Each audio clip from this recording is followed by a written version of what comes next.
Hello and welcome to the first Wildcat Watch of the semester. I'm Kelly Peltier. The apartment application due date is quickly approaching. Our own Logan Shank met up with some Baker students who are in this process of completing the application. As spring semester gets into full swing, it's that time of the year to turn in apartment applications. The form itself is not very difficult to fill out. It's just very repetitive. You have to turn in your driver's license as well as your transcripts for Baker. Something students should be made aware of is Baker goes off a point system, with seniors receiving the highest amount of points and freshmen receiving the lowest amount of points. I can remember applying, so it'd be from sophomore year to going into my junior year.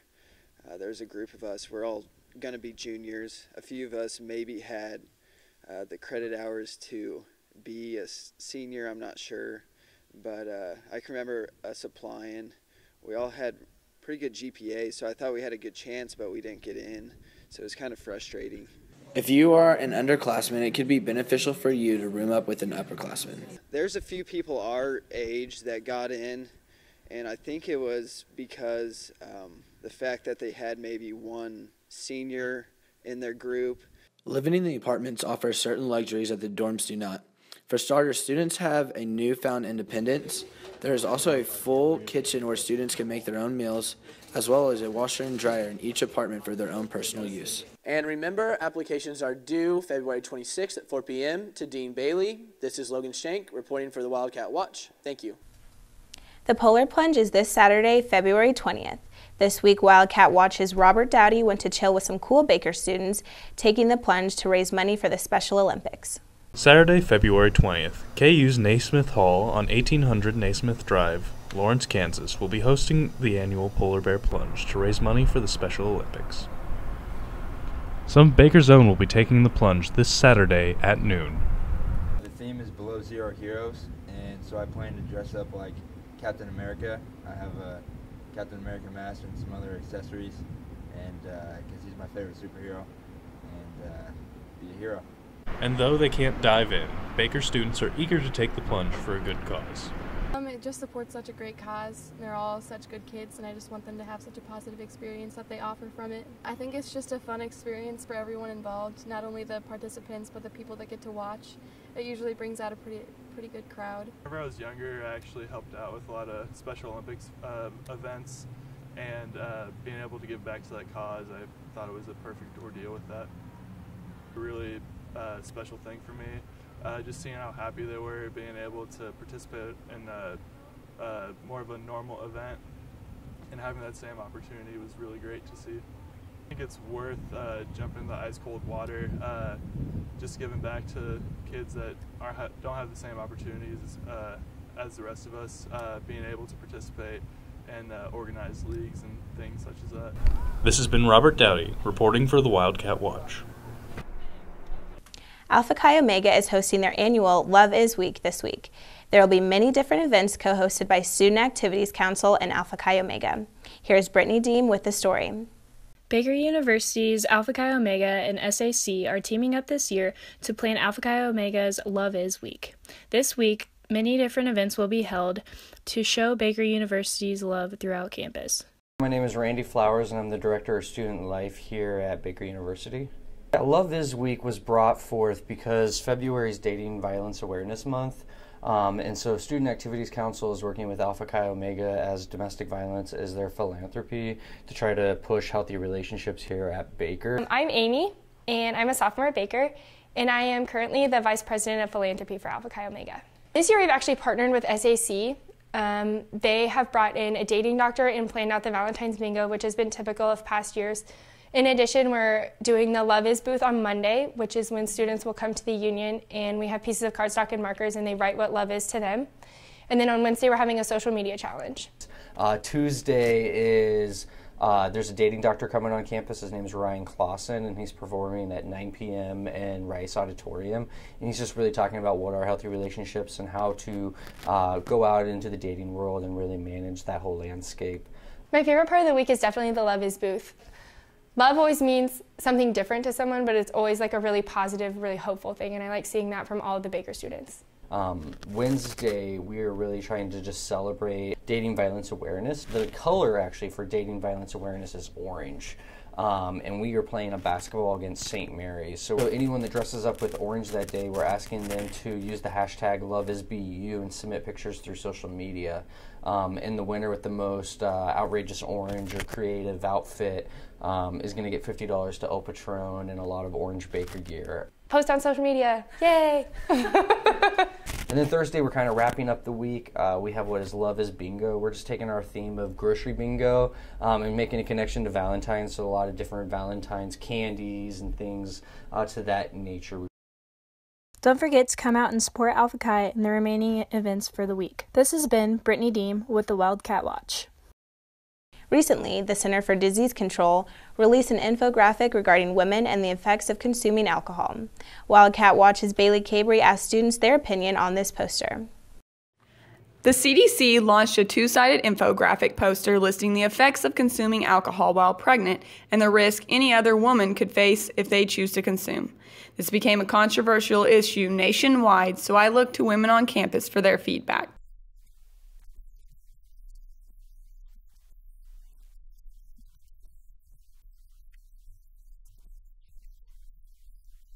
Multiple sources released statements against this infographic's message. According to the Daily Beast, their comment was, as pregnant women who dare to pick up a glass of champagne aren't policed enough, CDC is now telling all fertile women who aren't on birth control to stay away from alcohol.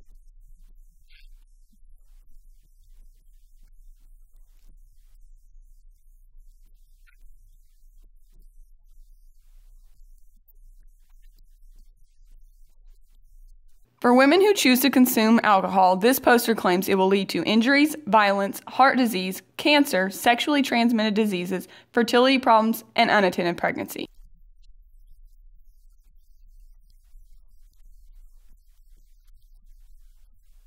Drinking may not lead directly to pregnancy, but it doesn't hurt to take precautions. Reporting for the Wildcat Watch, I'm Bailey Cabry.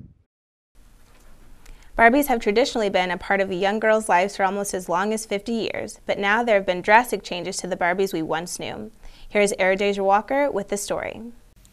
Barbie has been typically known to be tall, petite, blonde hair, blue eyes, but that is no longer the case. Barbies a lot when I was little. That was my number one thing.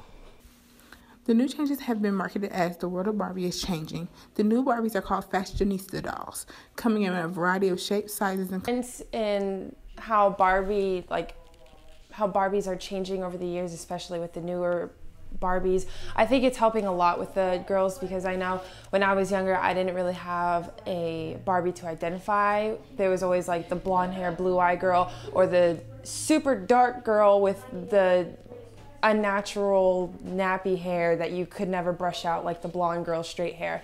So I think it would be helpful in a way for the girls growing up because now they have something to identify.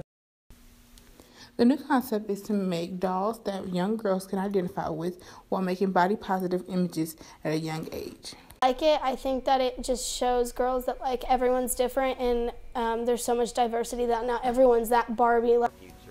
Now that changes have been made and the evolution of Barbie will continue, young girls are now able to see themselves in their Barbies. Reporting for Wildcat Watch, this is Deja Walker. With Ash Wednesday beginning last week and Easter Sunday quickly approaching, people are looking for meatless options for their Friday nights. Here's Wildcat Watch's Christian Linder with Fish Fry Fridays. There's not really a place to get fish in Baldwin other than here. Lent has officially begun, and for some practicing religions, they do not believe in eating red meat on Fridays. Luckily, Fish Fry Fridays takes place at the Annunciation Catholic Church every other Friday from 5 to 7 p.m. during Lent, which began on Ash Wednesday and ends on Easter Sunday. On Fridays, we typically want to be able to provide fish for those folks that are looking for fellowship, for community, for involvement, and we try to make sure we have those fish fries at least 3 times during the Lent season, and other parishes will cover the other Fridays. The Fish Fry is hosted by volunteers from the Knights of Columbus. So it's a charitable organization designed for community service, supporting different causes, pro-life causes around the country. The parish also requests for a free will donation. A recommended donation, but if they can't do it or if they want to just give a certain amount for the whole family, we'll feed everybody. Most of the people that go to the Fish Fries are from the parish, but everyone from the community is more than welcome. They have homemade desserts, which are fantastic. The fish is really good. The coleslaw, I love the coleslaw. And Everyone here is just so friendly and welcoming. This is Christian Linder reporting for the Wildcat Watch. There have been some recent changes to campus this semester. One in particular is that Pepsi products are no more and Coca-Cola products have made their way onto campus. Here's Andre Willard with the story. Baker made some changes this semester of switching to Coke products to satisfy Baker students. I sat down with the budget director, Darla Prater, and asked why the change. We'd been in a Pepsi contract for 10 years and it was the end of our contract time. So we put it out for bid between Pepsi and Coke, and they submitted some proposals to us. Students at Baker have noticed the change around campus, and I wanted to see how they felt about the new Coke machines. Honestly, they taste pretty much the same, so I'm pretty stuck in the middle. I think Coke tastes better than Pepsi, but yeah, I think so too, obviously. Yeah. I grew up drinking Coke products, so I've always been a Coke drinker and haven't really ever gotten on the Pepsi. Coke products has officially taken over and Baker University will be opening happiness. This has been Andre Willard reporting for the Wildcat Watch. Netflix seems to be a recreational activity when it comes to college students. Wildcat Watch's Reese Lorden asked students what their favorite shows are to watch and why.